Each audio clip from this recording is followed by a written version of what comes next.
Hey Blenders, it's Sean, and I'm here to introduce a bonus episode with a really special director. Oliver Stone is joining the show this week to talk about JFK. This is one of those rare opportunities that we get because of a home video opportunity, and this is the 30th anniversary of JFK, the movie that Oliver Stone made that starred Kevin Costner and explored the controversies behind the JFK assassination and the case that Jim Garrison brought up to get into some more information about the Warren Commission and the Zapruder film and all the things that made him pretty interested in the fact that a lot of the facts he thought were being overlooked in the investigation. But it's a film that Oliver Stone, you can tell throughout the course of this interview, is still really, really passionate about, and specifically about how it was received. This was a Best Picture nominee, and he earned a Best Director nomination for it as well, too, and it contended against some really heavy hitters, losing to Silence of the Lambs, obviously, at the Oscars. So a well-received film, in our opinion, and one that that I personally go back to and checked often. As I mentioned in the interview, as you're going to hear, this is a 7-course meal of a movie. There's so much information. I feel like every time I go back to it, I pick up more about not just the investigation, but really a respect of Oliver Stone as a filmmaker and the way that he's able to put the sheer amount of information that's in a movie like JFK into the edit, which is something that he discusses in the interview that you're about to hear. We talk a lot about how much fun it is to get a director for a very specific project that we admire, and we don't have to really sneak in questions about something like JFK, where at the end of an interview we might be like, hey, it's 30 years of JFK. What do you remember about working on this? We were able to really take a deep dive into his filmmaking process, being on the ground in Dallas to shoot at very specific locations. This incredible cast that he put together for the benefit of the movie. I love the way that he talks about working with a lot of these character actors that he admired. And of course, just everything that he got out of Kevin Costner for this outstanding performance. So it's a great opportunity for you guys to maybe revisit JFK, catch up with it in this director's cut version, and maybe get ready for a longer cut, as he'll talk about. But without further ado, it's the ReelBlend interview with Oliver Stone on behalf of JFK. Mr. Stone, we are a filmmaker-driven podcast. We love to get into the nitty-gritty nuts and bolts, so please feel free to get as geeky and technical as you can. But I want to start with a bigger picture type question and just sort of ask, having revisited this director's cut, it is an exquisite sort of 7-course meal of information. And every time I go back to it, I feel like I learn even more than I knew going into it. But I wanted to know 30 years later if the movie triggered the amount of conversation and even the types of conversations that you were hoping that it would when you went into the production on it. Beyond what I was hoping. I didn't realize there was such interest in the case. It was really buried in the memory. It was sort of a thing that it just broke. I mean, as you know, the film, I thought it would be my last film. It was 3 hours and 15 minutes. It was very risky, and maybe too much talk and too much Sherlock Holmes stuff. I figured this is maybe the film, but at least I was happy with the film, and that was what mattered. So I really bulldozed it through. I had some influence with Warner Brothers, and I know that they wanted to get it out for Christmas, so that was a very good position. When time is running out, you can always say, well, if you want me to go back and make changes, we're not going to make Christmas. So I very much used that strategy.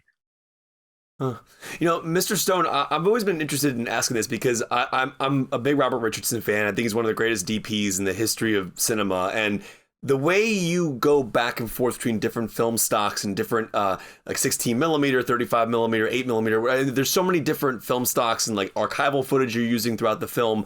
What were the conversations like with Robert Richardson about what film stock to use when? Like, how did you figure that out? How did you guys have the discussion? Listen, it was very natural. It was instinctive. Bob and I had by this time made 4 or 5 films together. So we had reached a level of intuition, and it's not like on the page we said this is going to be sometimes we decided that it was clearly newsreel type footage, or we wanted to go to 6 to 8 millimeter but I would just walk over to Bob and say, let's do this in 16, or let's do this in Super 35, and he would he'd come back and he said, let's try this. It was just that kind of we were on a roll. We'd done The Doors, and we had done Born on the 4th of July, which is a very big, complicated film. So we had confidence. And we also done, I have to say, Salvador and Platoon. Salvador was a nightmare to make. We had no money. So during that film, we bonded in a sense that very deeply. So we'd seen everything. After Salvador, we thought we'd seen everything. And we were ready to take on bigger responsibilities. Wow. Well, to that end, when you're putting together a film like this and you have to decide that you're going to break up a lengthy monologue or a large chunk of exposition, and as you mentioned, there's a lot of it in this film, with either archival footage or a recreation, when do you decide when is the right moment to put in a recreation? And could you talk a little bit about setting your recreations to match your archival footage? It's remarkable how often it does it in JFK. We tried everything. I mean, the editing is the key. Because obviously this is after the film is shot. Mm-hmm. And I supervised the editors. There were three editors and one major assistant who really became a fourth editor. And we were fighting time. So I would go from room to room and supervise the cut. One of the most interesting things that happened is that the Donald Sutherland stuff, which is now in the middle of the film, was split in two. It was in the middle and it was at the end as a wrap up. Oh, wow. Oh, wow. It just didn't work. And that was a big adjustment. We had to go back and recut that and put it all I wanted everything in the middle because that ups the ante completely. And what is Costner going to do? He's overwhelmed by all this information. And the truth was that Garrison was overwhelmed. He realized that he was up against a covert military. He was up against a covert operation. And that's the hardest thing to prove in court. Right. I couldn't imagine the film not ending with the courtroom. I'm sorry. That's stunning. Hey, I think it was unfair with some of the criticism because we showed it as it came down. He was found innocent by Shaw and he was released. And Costner walked out very disappointed. Of course, several of his witnesses had died. And David Ferry and Guy Bannister's, his case did fall apart. But he kept going because he felt like this was and he says it in the film, this is a way to catch. If I can keep going, there are going to be shreds like the old man in the sea when the fish comes in, you're going to still have some shreds. And frankly, that's the only public prosecution. As a result of Garrison's trial, we learned a lot. Right. About the autopsy at the beginning, he unearthed the Zapruder film and he showed it to the jury. So Jim is much maligned, and I think he's a very serious man. And I think he was, I can't tell you how he was destroyed in the press. Mr. Stone, I've always found this really interesting because I'm in DC. And Sean's in Charlotte, but I'm in DC, and I wanted to ask about your memories in terms of like the film coming out with Congress and that aspect of it, and kind of what it did to change aspects of people's access to certain things. Like, is it true that you showed the film to Congress in '91? Do I have that right? No, I don't think we ever had a screening for all of the Congress. That'd be gigantic. I'm sure we showed it in Washington at various screening rooms. I don't remember exactly, but all this came about after the film came out. So we've gone through so much abuse and also praise. I have to be honest, we had a lot of praise. So it was very controversial and people were going to the film, which surprised me. I didn't expect this. We made quite a bit of money domestically and foreign. It was all over the world. Wow. And people wanted to see it. So when I testified, I was my first time. Of course, it's nerve-wracking, but it was a simple request. It was thrown in at the last second by our PR people. They said, let's get the files open. Let's get the files open, which is a good idea. It's a hook. It's a hook. Open the files. What the hell is so secret about that you have to sit on until 2029, which was and the House Select Assassinations Committee in 77, 79 had classified much of their stuff. So it was impossible to get to unless we opened it. So we were essentially the third official investigation, although I'd say that Congress didn't put much energy into the bill. The bill allowed them to declassify what they wanted, but the CIA, Secret Service, they didn't cooperate. They didn't cooperate, and they made it very hard. They stonewalled these academics who were not very vicious and tough, like you have to be. But it was a third investigation. And this is interesting because the press never reported what was being discovered, right? A lot of files were, 60,000 files were uncovered. And it's a lot of detail. It's all detail. In a murder case, you have to go to detail. Mm-hmm. It's like Sherlock Holmes always says that, look at the details with a magnifying glass. And this whole community of researchers that we have in America, it's amazing what they've done. They, without making a profit to it, they just wanted to solve this case. They went into all the details of every frame. It's the guy who wrote the script, Jim DiEugenio, is one of those guys. He has an incredible memory. He doesn't forget. He reads a document, he remembers it. I can't. So they put together a very good, and they took all this material and they analyzed it, and we came up. This film is the result of that. It's taking some of that material and making it clear as a legacy piece that this is what happened. And there's also a 4-hour version too, which is coming out in February. Oh my gosh! Oh wow! Those people who want to follow up on it, we take it very seriously, but it doesn't register on the national media at all. They don't have any responsibility, and in my mind, they were complicit from the beginning with this thing. Complicit. They just went along, or lazy. They didn't want to bother with it. It was too scary a story.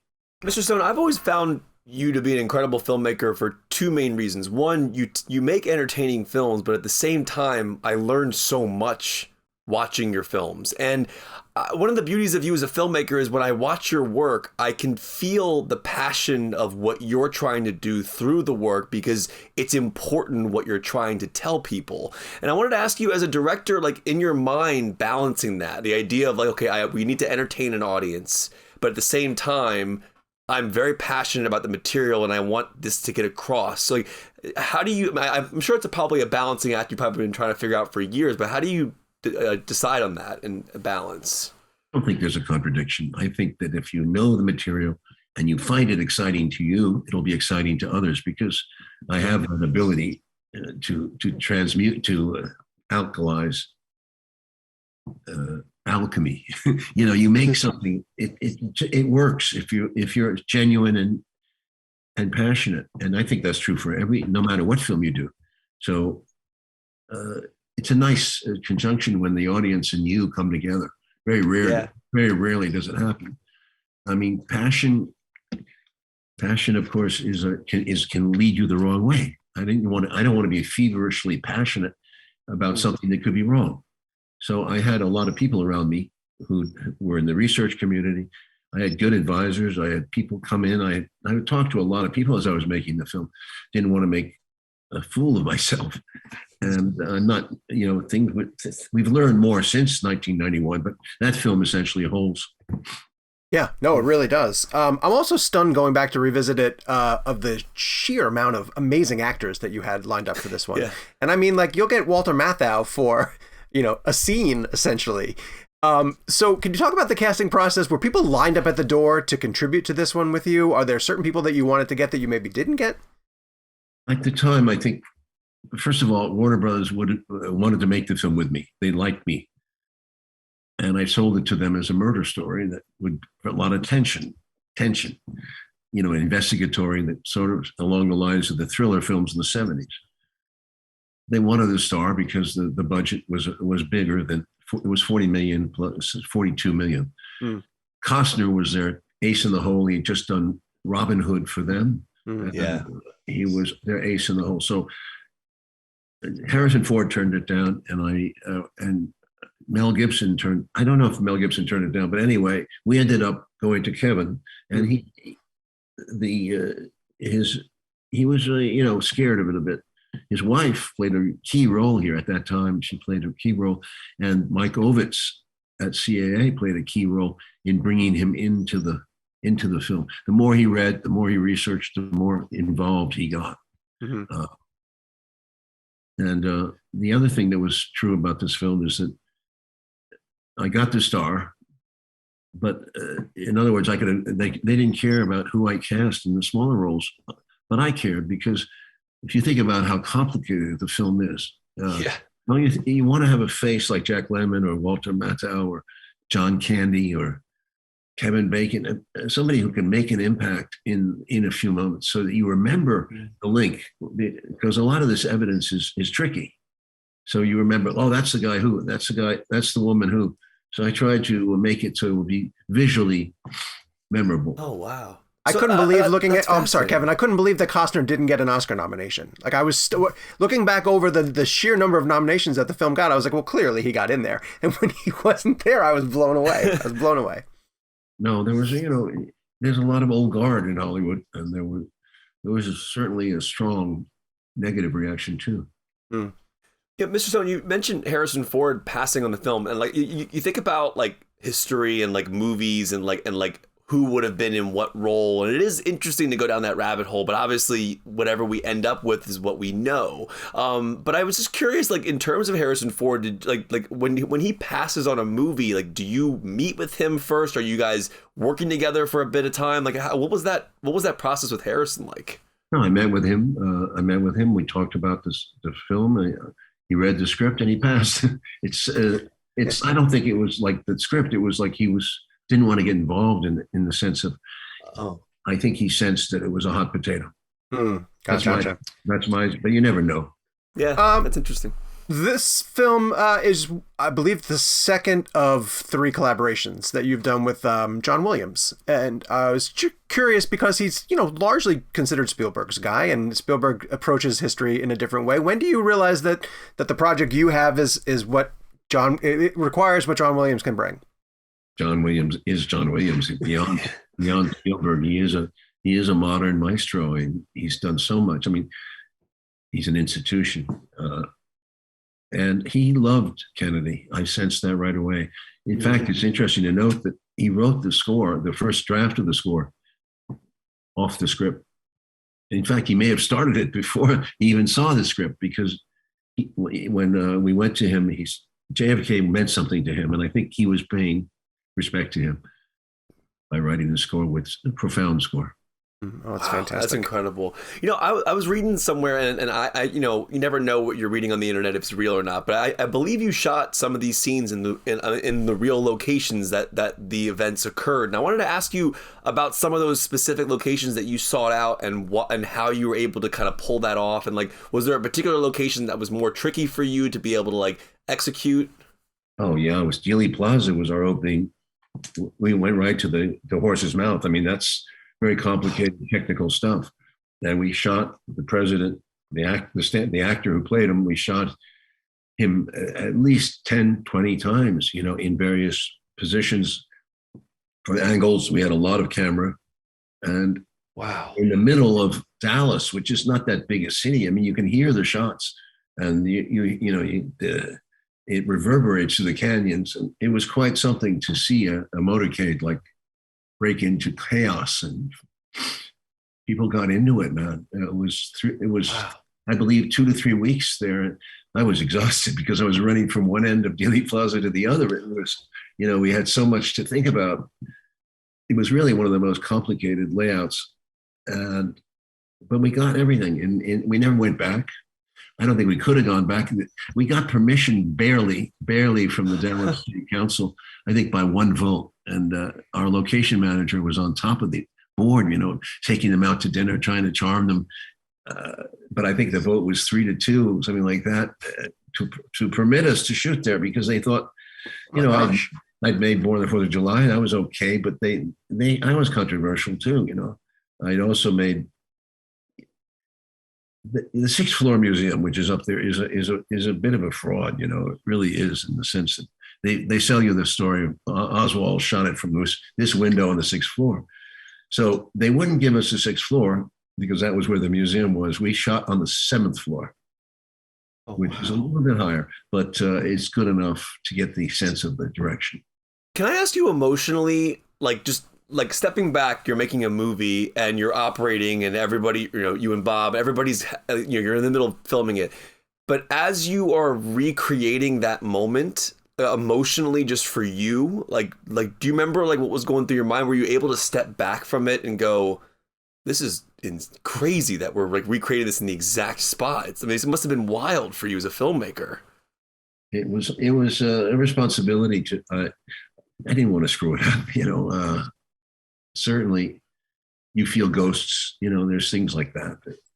But on top of it, we had the Washington Post reporter, national security reporter, running around the set on day one, trying to get poison on us. And he was writing an article without telling us. And they actually pissed on us. They had a big Sunday piece coming up right after that, and it was making fun of our film. And the guy was operating from an earlier draft. So I had so much on my mind. I was really preoccupied. It's so many details, it's good in a way because you lose a sense of, if you get involved in something, you're not thinking about oh, Jesus Christ, I'm breaking the barrier here. Yeah. I would love to drill down a little bit more into the Mr. X character, who's just a fascinating device that you gave yourself, the ability to include a lot of that information. But Sutherland's performance is just an absolute masterclass. How much time did you have with him to film? And can you talk a little bit about prepping with him just to get all of that right? Just to make it clear, because some people are confused. All that dialogue is very much based on what Fletcher Prouty told me. He was a lieutenant colonel in the Air Force since World War II. He'd been a major. He was the focus officer providing hardware to the CIA, their operations abroad, in Laos, not in Laos, in Tibet, Indonesia. He'd been involved in several, dirty ops. But he walked away from it all after this assassination because he felt that it had gone wrong. Everything had gone wrong. And he was in that period of his life when he was older, and he was like giving us information about how the government does these ops. He was hated by them. I mean, there was so much discredit. It was like Jim Garrison. They tried to discredit him, but they couldn't because he had the goods. And all his details were very good. Mm-hmm. He knew Alan Dulles. He knew these people. They dealt with each other. He knew the feel, which is important for me. Mm-hmm. And I also got some other military intelligence guys, John Newman, who gave. And there's a lot going into this movie. But Donald is a brilliant man. I have to tell you, he's a genius level in the sense that he absorbs very fast. Mm-hmm. You don't have to talk to him very much. That dialogue was heavy. And I knew he was a good actor, but I was shocked at how he spit it out, man. And he knew the pace for himself because, I talked to Marlon Brando about the role, and I realized, that it would be ridiculous to try to make a scene out of that much dialogue. It's about 15, 16 minutes of talking. He did it. He did it like on the money. And I don't think we did many retakes. He's very fast.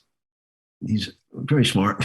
Because that character has to make it seem like it's completely second nature to them. Yeah. Like it's ingrained in them. It's the whole nature of the movie because up to there, it's a local story. It's New Orleans. Costner feels he's operating in the fishbowl kind of. After he's with Sutherland, the whole thing becomes international and it changes the whole game. No, it really does. Terrific scene. Mr. Stone, I'm gonna switch gears just here for briefly because we are a film podcast and like your films have been so instrumental in my life in terms of shaping me and my love of cinema.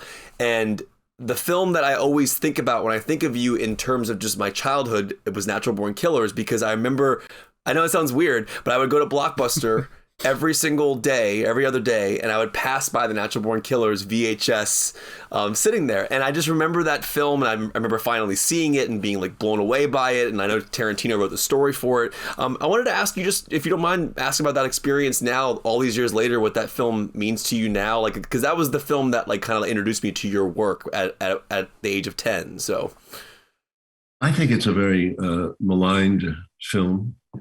And it's a one-off in the sense that when I went there, and I did it right after Heaven and Earth. Heaven and Earth is a classically shot film, beautiful, Vietnam. And then I went right into this I was getting a divorce at the time, so perhaps that played a role in the anger and the cynicism of it.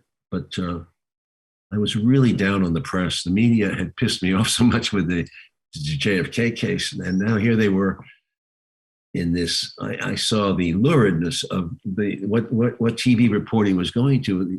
You have to realize in that time, O.J. Simpson was the only thing they could talk about on the news. a murder.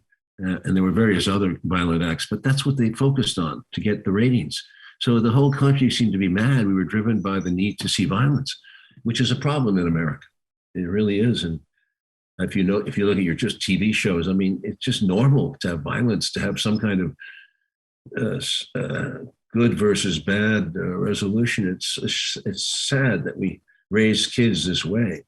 And I was doing this as a throwing up in the face of all the stuff I saw on TV. And that's what it is. And it's a chaotic film.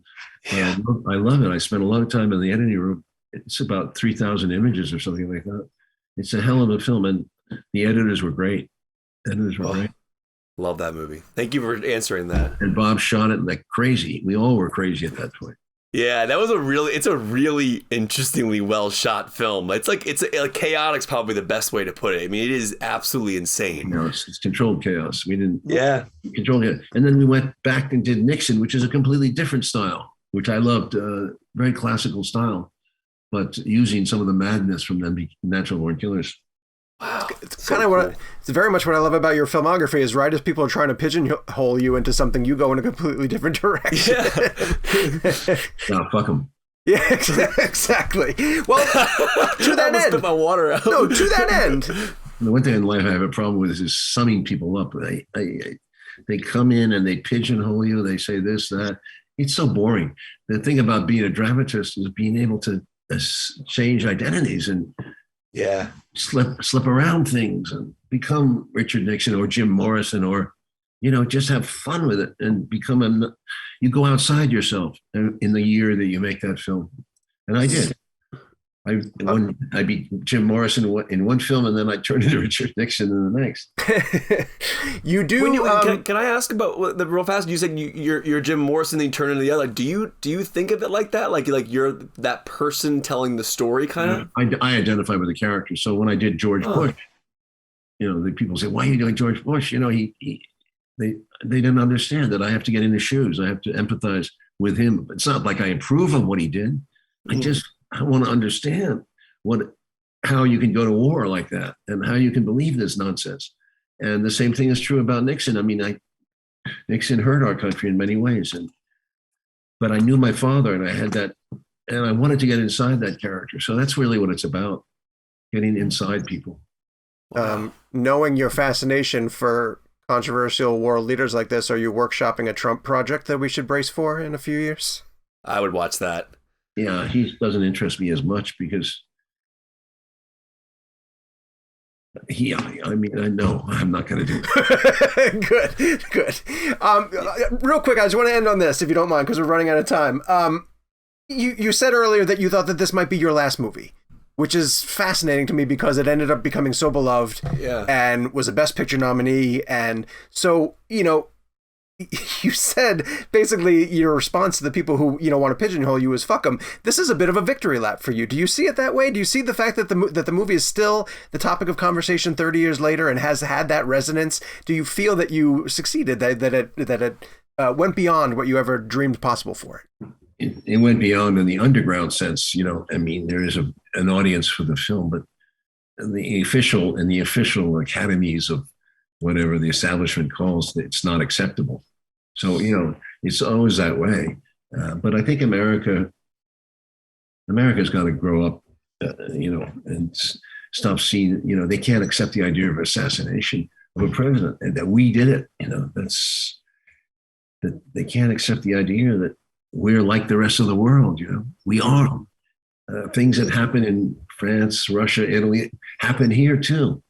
And there's no difference. We consider ourselves better than other people, which I find racist. I find that to be very arrogant quality American corporation executives and war leaders have, presidents. We are the standard. So I'm trying to say, well, look at this. You have problems. We have problems. So it's a message that's hard to put across in this day and age, especially after 2001 when Bush hit the Patriot drums. Yeah, very true. Well, I'm thrilled that this movie is still part of the conversation. Oliver, I know that we're so excited that you were a guest on the show. We really appreciate you coming by, and we can't wait for everybody to check out the director's cut of this film and the 4-hour cut that you say is coming. That's amazing. 4-hour cut is coming. Excellent. We look Thank forward you, to Mr. it. Stone. Thanks for all the movies. Appreciate it. Thank you. Take care. Bye-bye, guys. Naturally, we want to thank Warner Brothers Home Entertainment and Oliver Stone himself for coming on the show and being our very last show of 2021. We are wrapping up the year. We'll be back next week with a full-on episode. Premium members, you're going to get an episode on Monday as normal, but for the rest of us, we're taking some time off for the holiday, and we'll see you guys when we get back to it. Hopefully, we'll be doing our top 10s of 2021 and maybe even doing a most anticipated show. We might have a couple of fun things coming for the 200th episode because it's a landmark for ReelBlend. So happy holidays to you guys. Hope you all have a very happy new year. Thank you as always for supporting the show. We can't tell you how much we appreciate you guys checking us out every single week. Tell a friend about the show. If you're here on the YouTube channel, hit like and subscribe. You'll be able to get all of our new videos as soon as they drop. And we'll be heading into 2022 guns a-blazing. We'll talk to you guys soon. Hope everything's well. Stay safe. Talk to you later.